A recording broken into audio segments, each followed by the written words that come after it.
ওই এমএলএকে চাই না। যে এমএলএ পাউডার মেখে সোনো মেখে ঘুরে বেড়াবে আর পাবলিকের কাছে যখন যাবে ওই কাঁচ তুলে দিয়ে যাবে, কথা বলবে না, আবার হুমকি দেবে, দেখে নেবো।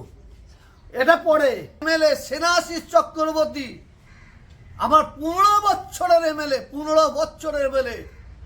বিশ্বাস করুন, যদি ওনার বুর্দ থাকে, হেম্মত থাকে, 15 বছরে 15 লক্ষ টাকা ফুরফুরা শরীফের জন্য খরচা করেছে, প্রমাণ করে দিক। আর এখন গেলে ছেলে খেলা করবে, ফুরফুরা শরীফকে লবি করবে, যদি কেউ করে ছাড়বো না। আজকে এই জাঙ্গিপাড়া এলাকায় 13টা না 23টা ঠিক জানা নাই পঞ্চায়েত আছে। প্রত্যেক পঞ্চায়েতে এসআইআর নিয়ে একটা করে করা হয়েছে, ক্যাম্প করা হয়েছে প্রত্যেক পঞ্চায়েতে। আপনি যান ফুরফুরা শরীফের 4টে পঞ্চায়েতে এই 4টে করা হয়েছে, কি বলে ক্যাম্প করা হয়েছে। কেন? লবি তৈরি করে। এর কাজ হচ্ছে, সেনাশিসের কাজ হচ্ছে মুসলিম এলাকায় গিয়ে লবি তৈরি করো, মুসলমানদের মধ্যে লবি তৈরি করে লাগাও। অত সহজ নাই। এখানে একটা দাদা হুজুরের মাজারে সামনে বোম মারামারি হয়েছে। কে বোম মেরেছে? তো ব্যক্তি মারিয়েছে কে?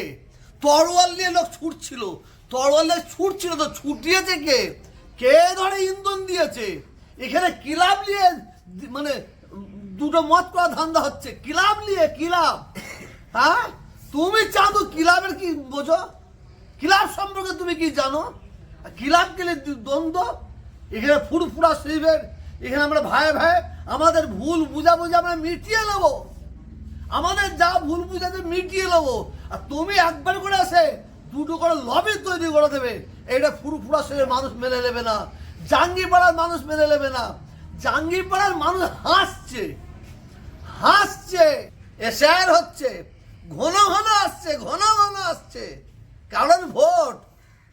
জাঙ্গিপাড়ার মানুষও ক্ষমা করবে না, এটাও অপেক্ষা করুন। জাঙ্গিপাড়ার মানুষ ক্ষমা করবে না। একটা ছেলে বলেছিল, ওনার সত্য কথাটা বলেছিল, তাকে আবার ঠেট দিয়েছে। দেখে নে দেখি কত মায়ের গুর্দ, গিয়ে দেখে নিক। ছেলেটা যা বলেছে 100% ঠিক বলেছে। ওই দিকে আমার